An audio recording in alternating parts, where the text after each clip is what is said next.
Welcome to this week's episode of Art Wisdom with Chris and Kat. And this week we're answering some more of your questions. So I've got them, Kat.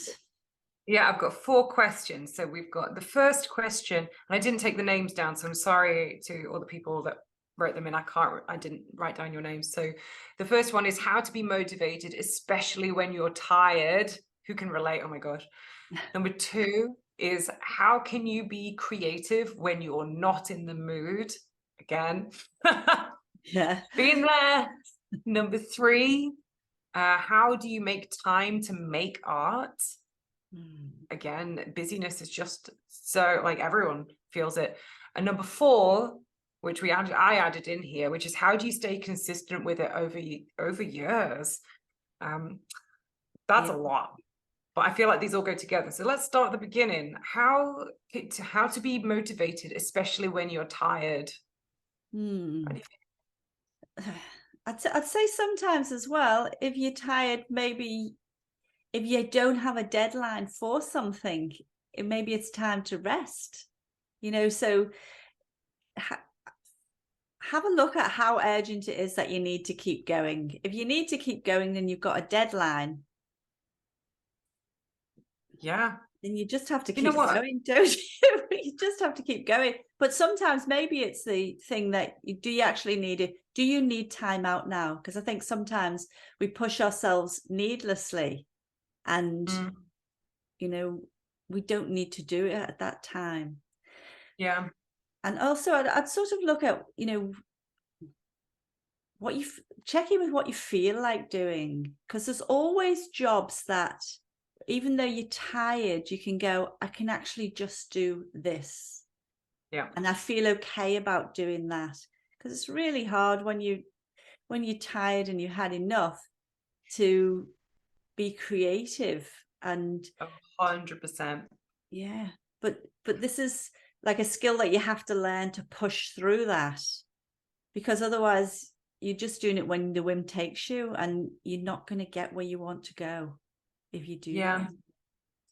For me, because if I go back to the question, how to be motivated, especially when you're tired, but in general, I feel like motivation has been this enormous challenge for me, which is like this whole executive function. Like, how do you get stuff done? Because sometimes I might not even be tired, but for some reason, there's like a resistance to doing the task. And even if it's sometimes an enjoyable, easy task, I'm like, ugh. So, like, what I've found is if I can break it down to the simplest aspect of it, even if that simplest aspect of it is like writing it down, what I have to do, and then just doing the first bit, whatever that is, like the bite-sized concept of it, because I think that sometimes the thought of doing something can literally drain you. And I've had this with art pieces that are, in particular, when you start painting big, or if it's like something that's a little out of your comfort zone. Like, I know that like a lot of people are going to be doing stuff where it's, they've never done it before, right? You're used to drawing dogs, but you've decided to draw a person today, and it's all like, whatever it is, hypothetical. Or for me, it's like someone's asked me to do a particular nebula, and it's like so crazy detailed, and it's like overwhelming. The best thing is honestly to just do the smallest amount possible. What is just the tiniest thing I can do today on it? Because often once you start, the motivation comes after. Like, I feel like motivation is actually momentum most of the time, and actually just getting started is the hardest thing. So even if all you do is just like 1 or 2 brush strokes and that's it for the day. It's like going to the gym, isn't it? Once you're there, it's okay. And it's the same with painting. But I'd be really curious with yourself to go, what is the resistance? And you said before, I like that, the resistance is coming off. To sit with yourself and find out actually what it is, because this is going to give you the growth of more knowledge of you. So if you go, okay, what am I feeling resistant to? It may be, I don't know what I'm going to do next. It's new. Like you said, it's new. And I don't know what I'm doing with this particular thing. it could be what else could it be? Look, honestly, it's Anything sometimes that's it's just fear of challenging messing you. up. Sometimes just fear of messing up. You know, you're just like, I don't know, like, and I get it often halfway through an artwork where I've done 1 or 2 sessions, and I'm like, oh, I know that if I do the wrong thing, I can mess up all the previous work, and then it makes it so much harder to pick the paintbrush up again. For me, actually, honestly, motivation was really impaired by ADHD, and like as soon as I got tested and got a coach and started medication, so much of that became so much easier. Because I was finding that we've got a past episode where I said I sometimes get to the easel and I feel like I'm basically ready to drop dead. I'm so exhausted. That was just a symptom of ADHD. So I don't know if this person has it or not, but if you have symptoms, that's also something that might not be, in most people it isn't. But monitor yourself as well, because we can spend so much time thinking about something. And I've been very guilty of this, thinking, oh, I should do that, or, you know, I really need to get in the studio. And I've thought about it for a whole day. Where I could have just went down and done it, you know? Yeah. So there's some resistance there that was going on with me, that it's like, well, what was it? You know, what am I fear of missing out on something else? That's been a big thing. I've had so much going on this year, so much great stuff, that other stuff I want to be involved in, and I've got a fear of missing out on all of that, so not getting in the studio. But you know, being honest with myself has sort of helped me go, well, okay, I'm actually choosing here. I'm choosing that this is what I want to do.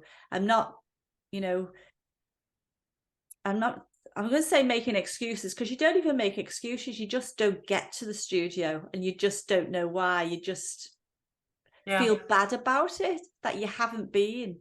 But if you can sort of, you know, get down to the root cause of it, then you're at the point where you're making a choice to do it or not do it. And be okay with that. I think that's amazing, actually. And it is like really being reflective, but sometimes like, so I've been reading Atomic Habits by James Clear, which is such an incredible book. Like, oh my gosh. And the thing that made such an impact on me was, he said, you've got to build a habit first before you can improve upon it.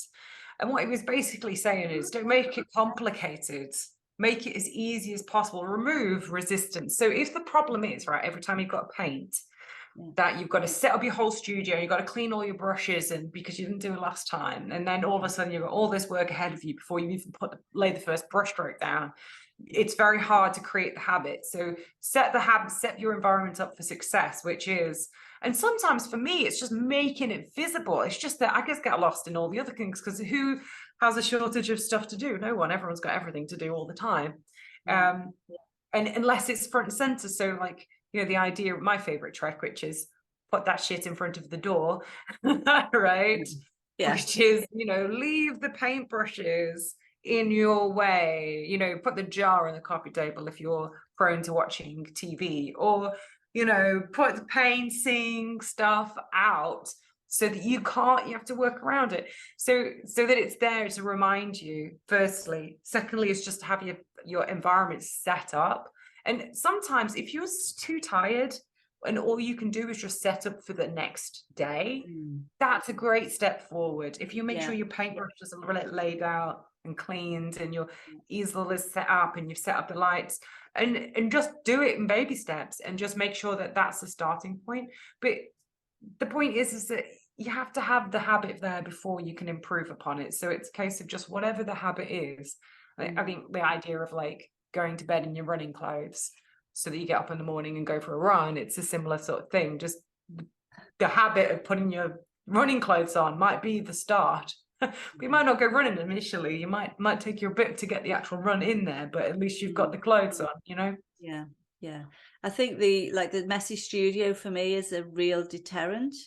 Like mine's a bit of a mess at the moment, and I am avoiding it. And I thought this afternoon, because I've got a project I want to do, I'm going down, and that will be the first thing I do. So, you know, sometimes don't feel like you're procrastinating because you're tidying your studio. Yes, don't do it. You know, if you're doing it all week, you're procrastinating. But, you know, to tidy up, spend an hour just tidying it so you feel like you're in a nice space and you want to be there. That can make a massive difference. Yeah. And especially for people with small spaces, like they live in small apartments where you can't always have your stuff set up all the time, at least have it set up for the night before so that the next day you can do it, whatever that is. Even if you're not going to have it there like all week, the idea of just having it set up and ready so that the next day you can go there and do the thing, whatever that is. Because sometimes it's a lot of mental energy to get all of that stuff set up, cleaned and organized, and then sit and do a whole painting session, and then sit and do all the cleaning and get it prepped again. That can be quite a lot. So even if you're just, even if you one day you clean it and get it ready, next day you paint, and then the next day you tidy up after, and that's just your process, that's fine. Don't know how you feel, Kat, about, you know, like you're not in the mood or you're tired.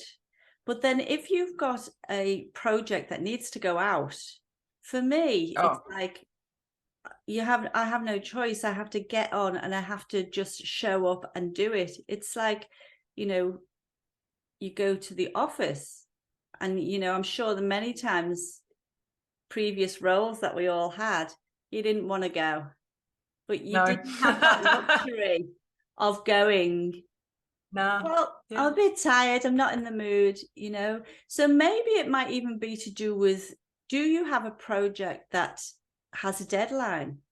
Do you need to set a deadline for a project?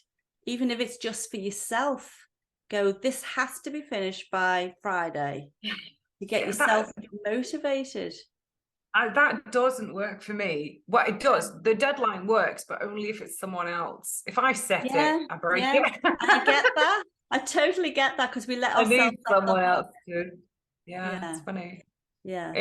The other thing that I would highly recommend, which is again something that is really good for ADHD people, but good for anyone really, is getting a body double, which is having someone with you.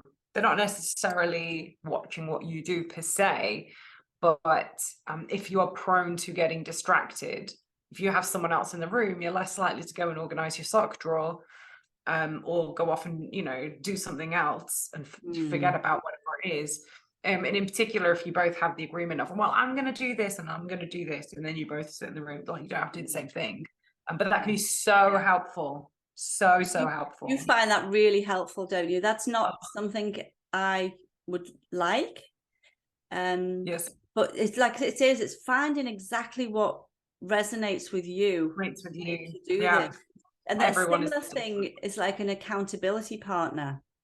Yeah. Where they don't have to be in the same room, but, you know, like you said, you know, you're better if there's a deadline and somebody else. So, you know, like you commit to me that you will have this done by such a date.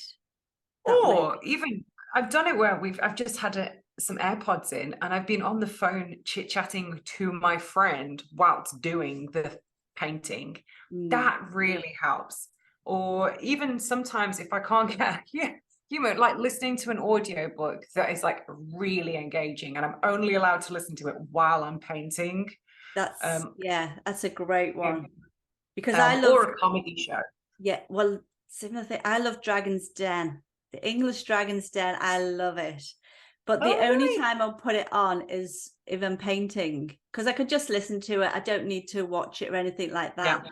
So it's like, or even Netflix things that I've seen, you know, Doc Martin and all those things. I don't have to watch. I can listen to, and it's like I get my TV addict thing, my fix with that. Yeah, because I don't want to waste time watching TV. I don't want to sit there for hours, but I can put it on for 3 hours while I paint. So that really gets me going. Same, and especially if it's something like I'm listening to a few audiobooks, and it's just a gripping story, and I have to know the outcome. Yeah. But in order to do that, I have to sit there and paint, which is fine because it makes the process, it almost takes your mind off that, oh, I'm tired, or oh, I'm like scared of this, because you're just like, what's next in the story? And then you just automatically start painting. And that for me is such a good skill. Like, that works really well. A great trick is to do, okay, my painting experience now, say you might go, oh, it's a 3, it's a 2, it's whatever number you're feeling like your painting experience is. And then you go, okay, how do I make it a 10? And then you look at for yourself to go, how would I make that experience a 10 out of 10 for me? So it might be, sometimes I put incense around, you know, the smelly sticks and stuff like that. And like when it's nice weather, open the doors and even maybe paint outside. So it's like coming up with what would make it a 10? I love that. And it could be something as simple as wearing some nice comfy fluffy socks and some nice slippers. Yeah. Right?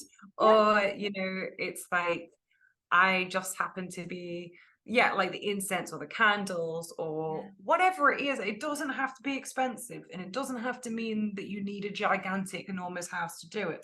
Sometimes it's just something as simple as those things, you know. For me, definitely the physical feeling of comfort. So I make, like, sometimes if I'm wearing like underneath my messy jumper, although I'll tell you what, now I've got to the point where all my clothes have got paint on, so whatever. Just wear whatever. But you know, if the underneath bit's like a really soft t-shirt, and I'm like, you know what I mean? Yeah, or like whatever that works for you. Yeah, it works.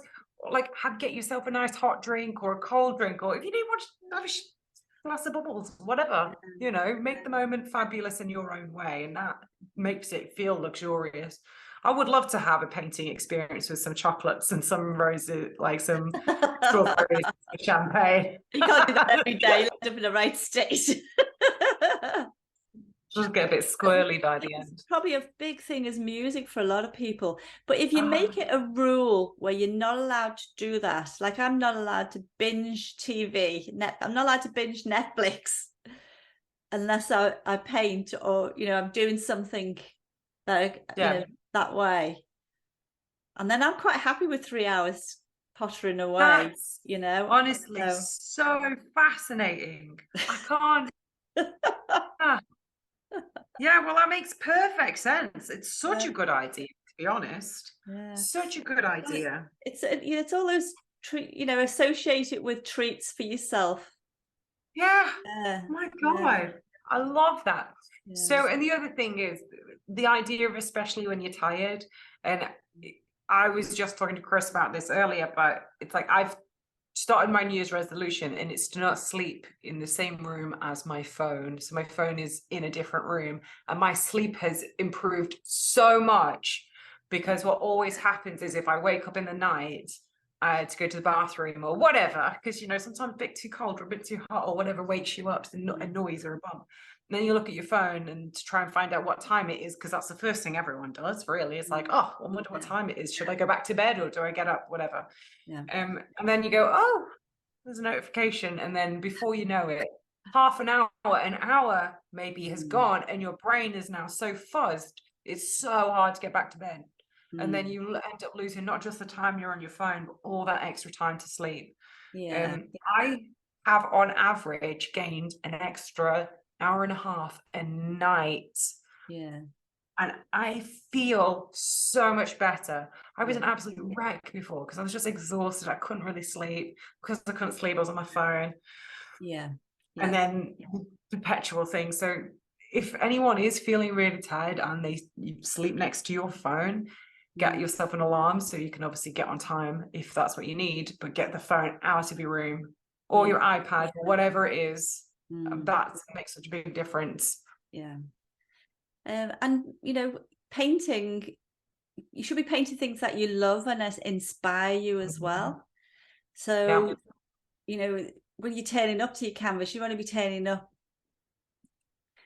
doing things that you think, you know, other people want, it might sell, or I've done this for ages and I'm a bit over it. Then it's really going to be hard to keep yourself inspired. So keep fresh. I was just telling Kat before we started, I did a workshop, fluid workshop and resin workshop last night. Oh, it was so much fun, cool. so good. And it's like, it just kicked me off to, you know, I'm with other artists, playing with color, playing with paint, totally differently a way that I would normally play with it. And it just gets you all enthusiastic again. So just try a workshop with even something different if you do feel like you really need, you know, a big injection of enthusiasm and excitement again, because it should be exciting. That's true. And I do think sometimes, you know, if you can't get to a workshop, watching a YouTube video on like how to do a new technique and being excited to try something new is like a great way to be motivated, especially when you're tired. And I've got one last one, and it's kind of funny and embarrassing, but like sometimes if I see, not that there is such a thing as a bad painting, because everyone has got their own thing, but if I see something really terrible, it does make me really motivated to get out there and do something. And I don't know why, but I think it's because and I know this sounds silly, and it's not about one-upmanship, but it's like, if that person, you know, can get out there and put themselves out there, then so can I. Because sometimes I worry that I'm not good enough, and I'm like, everybody does, don't they? Like, right. That was the other thing, because it's like, you know, stop being motivated and inspired. We can sometimes stop ourselves because we're always comparing. Yeah. But you've done well there. You've compared yourself to somebody who's not as good. No, it's not about the comparison though. And it's not about like poo-pooing someone else's artwork, but it's just about being inspired by someone else just going out there and doing it. They might have only been painting for a month or a week or a day, and they're out there doing the thing. So it's like, yeah, you know what? When I see people do that, like for me, the best thing I can ever do when I'm in the gym is to see someone that is super out of shape at the gym and they're just doing it. Right. For me, I love seeing that. I just think it's so amazing. It makes me think, yes, you got it, and I've got it. I can do this as well. And like, it's funny because I don't want to, like, if I go to the gym and I see someone that's super fit and strong, it does not inspire me at all, because I'm just like, oh, it's hard work. But if someone that's very out of shape does it, I'm just like, yes, you do it. Then it's the same with painting. It's so funny because for me, I'm like, they're out there doing it, you know, giving it a go. So I find that very inspiring. That's a really important point, that like to find out what motivates you. You know, if looking at other people's art and fantastic art and that motivates you, keep doing that, you know. But if looking at people's art and they're, you know, you think it's okay, but they're doing really well, and you think, wow, if they can do it, I've got no hope. Yeah, I've got hope. There's hope for me. Seek out things like that, you know. Don't, because like sometimes we get on there and we just find things that demotivate us. We look at people's amazing artwork and how well they're doing, and for me, that doesn't motivate me. That, you know, that really demotivates me, you know. It's, you know, so I don't do that if that works, if that's for you. But it's like finding that thing that might be the thing for you that motivates you. But just be aware of what demotivates you. That's very true. Stop doing that. Awesome. All right, well, the next question, and we've probably answered so much of it already, which is, how can you be creative when you're not in the mood? I think that it's a similar thing, isn't it? Almost the same, but so motivation and creation is almost the same, because you're just naturally creative. There's no, like, here's the thing, a lot of people say, oh, I'm not creative, or, you know, it has a special feature that I don't have. Everyone's creative. Sure, some people are more practiced at it, but the only thing that separates an artist and a non-artist is the will to create, not the being creative, because everyone is creative naturally. And I think the words we say to ourselves by saying, I'm not feeling creative, or I'm not creative, or I'm not gonna an artistic bone in my body, or whatever people say, you know, when you show people their artwork and they're, I can't draw a stick figure. You know, Yeah. you're never going to draw anything more than a stick figure if that's all you tell yourself. So if you want to be creative when you're not in the mood, firstly, just assure yourself that you are naturally creative. It's just part of being human. Yeah. And there's no rules to it. So it's not about you having to create something super unique, or it has to be so different, or, you know, just have fun and do art, and Yeah. don't care about if it's messy or if it's clean. Like, I think we put so much pressure on ourselves to be so ideal, like perfect. That kills it. Yeah. Yeah. In the book, The War of Art, they talk about just showing up. You know, if you're an author, you get your computer out and you sit at your computer. If you're an artist, you get down in your studio and you sit there. So half the battle is showing up. And it's like, do you want to be a professional? Do you want this to be your profession? Do you want it to be a hobby? If you want to be professional at something, you show up every day. So it just depends on what you want. And you have to make that decision that I'm showing up every day. That's it. Even if it's in a small way, just show up. Like, it doesn't mean show up and run, you know, an Ironman, or, you know, do an ultra marathon. You know, you just have to show up, and then you can work on strength over time. You know, really, that's it. But I think that's it's a lot of scheduling as well, isn't it? Because if you don't schedule it, it won't happen. It won't happen, especially with art, and especially if you don't have commissions that you need to get out, or you don't have a project that is happening. You're just doing it because, you know, you want to get better. You want to eventually do it for a living. If you don't schedule it, your kids, your husband, your cleaning, everything will get done before you, or your wife. Sit down. Your wife. Yeah, before you get down and sit down at that canvas. So you have to go, okay, between these hours, they're mine, and value yourself. You know, So I'm not very good at setting deadlines for myself, but what I am very good at is finding reasons to have deadlines. So I won't say I've got to have this done on Thursday, but what I will do is I will schedule an exhibition, and therefore I have to get all this stuff done, right? Or I will have you know, like, even if it's something small, like going down to the local, like just calling up, like, in the past I called up businesses and said, you know, whether it's like you know, a cafe or like a brewery or whatever it is, and saying like, can I do a little impromptu art show? It's just going to be 1 or 2 nights. I'll just hang some stuff and I'll bring people and we'll have a good time. Some people are open to it, and especially ones that aren't familiar with that. If you obviously make sure you've got lighting and all that kind of stuff. But for me, that was such a good way to get loads done, because it's creating that pressure. For me, though, it's like, if I just set the deadline myself, though, with no actual consequence, there's no actual other person involved, and I could delay it, and that does not work very well for me. But it might work well the first once or twice, but then my brain wises up and goes, well, what if I miss it? What's gonna happen? Nothing.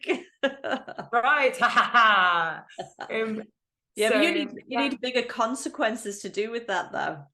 What's going to happen if you miss it, and like there's some huge consequence that you go, oh my God, I can't miss that. Because for me, I just don't want to let other people down, and I realize that's my biggest motivation. I just love people, and I don't want to let anyone down. So having something that is that way involved is so helpful. Even if it is, I have scheduled a client call to show the progress of this artwork. It's on this day, and you know, that's the day it's got to be done. That is, again, a way to create like, if that's how you can create a you know, what I like to call a panic monster to get you moving. Yeah, it's good. I think we all need that. It's just a way to set a goal that we will actually achieve, because you know there's no getting off the hook lightly. That's what we need. Yeah. But yeah, the idea of creativity, though, I think it's just like everyone's creative all the time. Just make sure you tell yourself you're creative. And don't tell yourself lies like I'm not creative or I'm not creative at the moment. You're creative all the time. It's just more about showing up. The creativity will just naturally emerge. You don't have to worry about it. Okay, so the next question, how do you make time to make art? Okay, well, I've sort of just spoken about that, to schedule it in and make it non-negotiable. If it's that important to you, you know, I get so much joy out of making my art that's important to me. So it's not even about, you know, getting things done or anything. It's like, well, the joy that it brings me doing it, then it makes me much nicer person, much happier, and you know, much nicer to be around when I've actually been painting. Yeah, mine's sometimes, but sometimes my paintings are just arduous and hard work, and challenging, which is fine. But they are also a joy to create, and I am very sad when I don't get time to create.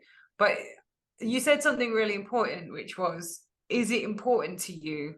And I think that's the most important thing, is that it's really not about time, because everyone's got 24 hours in a day. Doesn't matter if you're you know, a billionaire space person, or if you just sit and eat Cheetos and watch YouTube all day. Whatever it is, everyone's got the same 24 hours. Really, it's about priority. So, and I think also it's okay that sometimes art can't be the priority, and because there are things in life, and being kind to yourself. You said something earlier, Chris, which is like, sometimes you just have to check in with yourself, because sometimes you are just burnt out. You know. But sometimes people have years and years off, don't they? You know, and oh god, I've had it. 7 months. Yeah, I've done it too, and you know, that might just be times of life as well. But if you're missing it, and you're just feeling like you're just not getting around to it, you've got all your gear and you're ready to go, but you're still not doing it. Just start scheduling it in somewhere, even if it's a priority, even if it's a little bit. Like, I know what we do is really messy, and you know, if you don't have a studio, you've got gear everywhere. But if you really don't have that much time, drawing, or even maybe watercolors, something that's not, you know, really going to take over your life. Yes, that's so true. That's creative. You know, you're still feeling like you're getting your little hit. Trying to think, you know, and for me, I think one of the most important things is, like, for me, like when I did that very first campaign, I did so much work, and all I did was like 4 hours every weekend, and my only rule was just 3 hours every Saturday. I thought everyone can manage that, I can manage that. I was still working full time at the time, and that's amazing. And I think sometimes getting into just the habit, even if it's just like, all I'm going to do is 2 hours a week, but every week you are 2 hours further forward, 2 hours further forward, and it adds up. It doesn't have to be like, I've got to work 8 hours every single day at it, because it might not be manageable, you know. But me, just like small chunks like that, you can get incredible levels of progress just with that, honestly. On to the next question, and final question. How do you stay consistent with it over years? I was going to say, I don't know whether you do, actually, because you do have ups and downs, don't you? You do. But I use all these techniques to keep me consistent. For me, I think one of the like challenges also is like having a consistent style, not style, but like direction for my art. And And for me, I found that actually it's all about all the other ones, same as like having your purpose, knowing why you're making that artwork, which means that you can still serve the same concept, whatever that is, but you can do it in a million different ways. For instance, with you, your thing might be to create joy and security and safety in the home, and just have that little, to have celebration of color and stuff. Yeah, it can be done in many different ways, and the messaging is almost identical, really, but it's the way that you want to put it down. And for me, like, I've done digital artwork, I've done oil paintings, I've tried all sorts of different types of things, but it's always space because space is one of those things where you can take one concept and do it a load of different ways. And a lot of people do have something like that. They, for instance, they really like, I've got a friend who she's a hyper realistic pencil drawer, but she's also a tattoo artist. And she's doing reconstructive tattoos for breast cancer survivors, and she's going to do a series where she does like before and after the mastectomy, when you've got no breasts there, and like the emotions that go through with that. Wow. But she can do it in pencil, and she can do it in gouache, or she can do it in watercolor, or she can do it almost with pause, or whatever process, and you can explore this really powerful idea in a load of different ways. It could be a collage, even it could be a short film, who knows. But the point is that once you've got that thing that is so important to your heart and soul, you can find so many different ways of expressing it, and it can even be expressed in dance or music or poetry. It doesn't even necessarily have to be a physical medium art form. It could be ephemeral, right? So that's kind of one of those cool things that you could do. And yeah, I think, but having your purpose connects all of it. It helps you with the motivation. I thought, so we're talking about consistency of what we do and not consistency of keeping going, or because keeping going, I think we've probably covered that, haven't we, with everything? Yeah. But consistency in what you're doing. It is interesting because once you do find out what you like I love color, and I just love beautiful things. So I just want to like beautiful images, colorful, beautiful images. And then how I do it can be irrelevant. It's just how you express it. There's so many different ways to express it. But for me, having this consistent idea or concept around what you're super passionate about, and of course you can have multiple ideas, I suppose, but you don't want it to be so many that you can't really deeply explore each one. But for me, that's how I stay consistent, because I realize now that if I want to do space art, there's so many ways to do space art. That it makes it that I can show up every single day and just paint in this concept for years and years and years and never get bored, because there's so many different ways to do it. Like now I've heard you do the acrylic pouring. I'm like, wonder if I could do that with galaxies, so definitely do. Could do. I'm yet to explore. It's just a new beginning thing for me. But that's just the same thing. Like I've been using palette knife, so it's very different to the palette knife textured painting. But then it's not, because it's textured painting. Right. And it's still going to be my colorways, because they just seem to gravitate back to my color. That doesn't, I can't seem to, it doesn't go. That's really weird, isn't it? It must just be like you've found your thing, and that's whatever I do, it seems to come out and it's all colorful, and you think, I love that. That's fine. Because that's the thing that sparks joy for you, so and it is, you see it, you can see it expressed in there. So Chris, what are your top 3 things?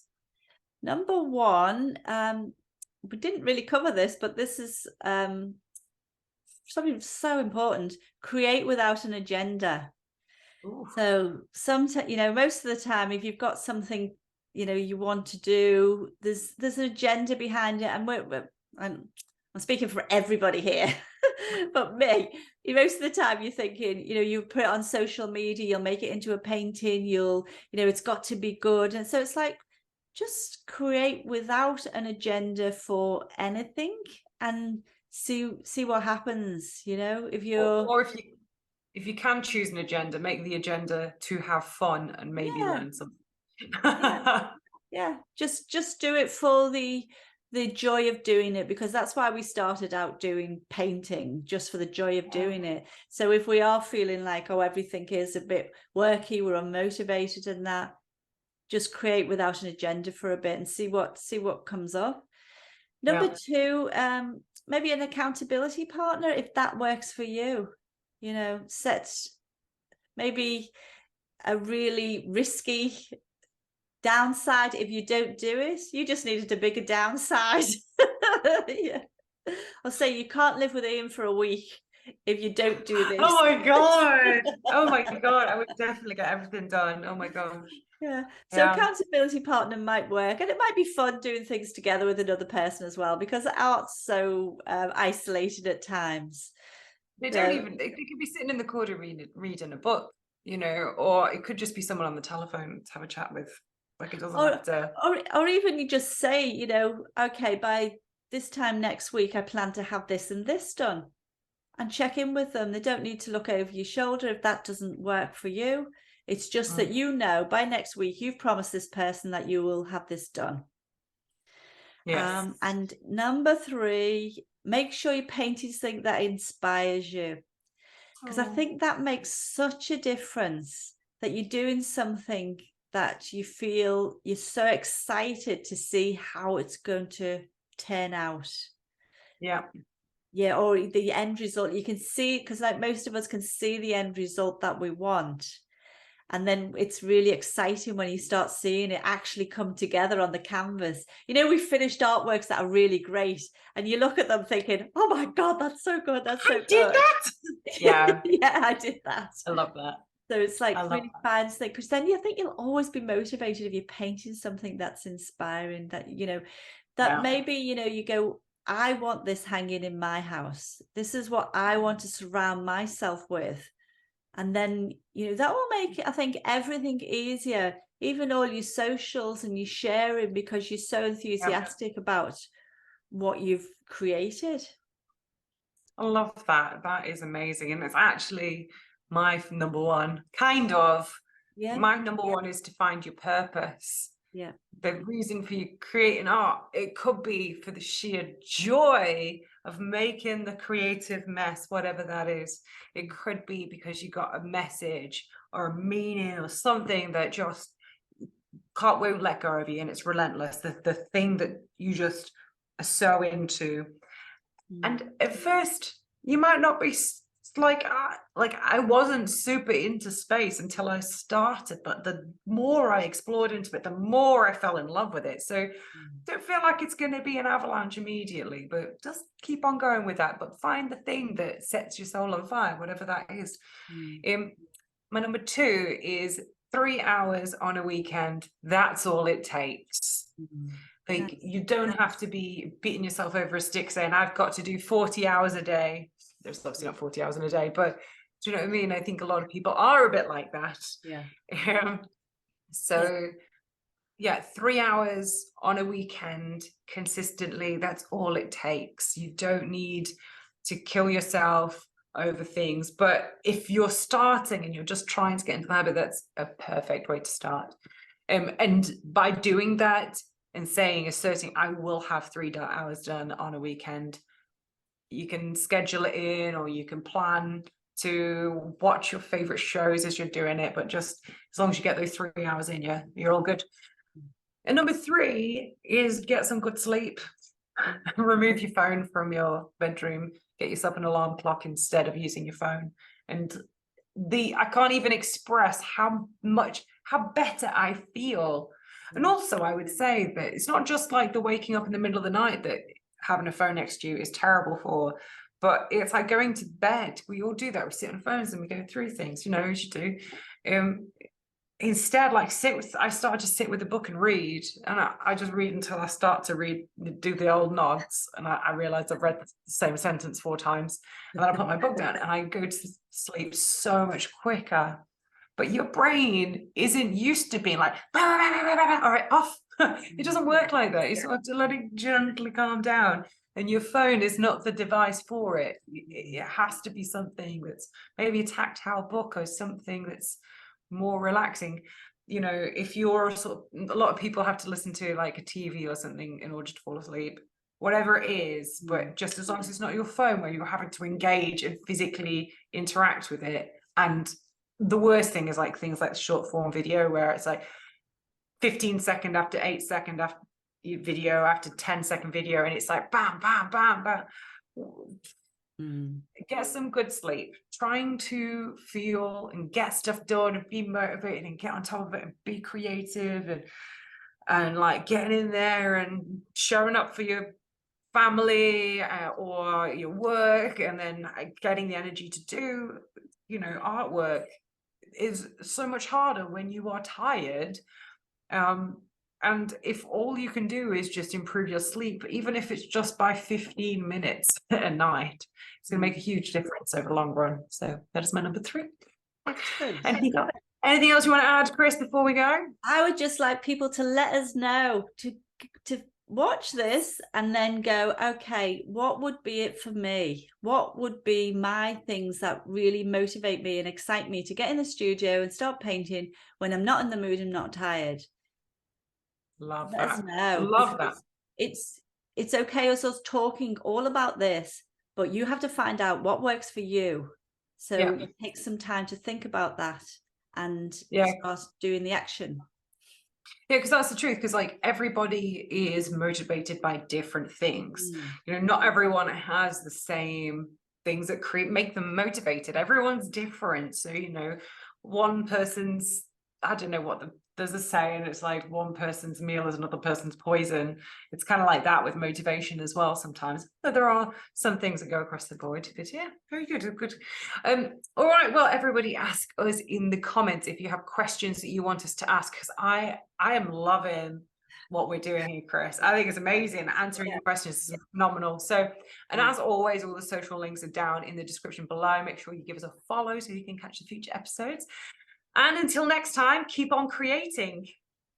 Thanks for listening. See ya.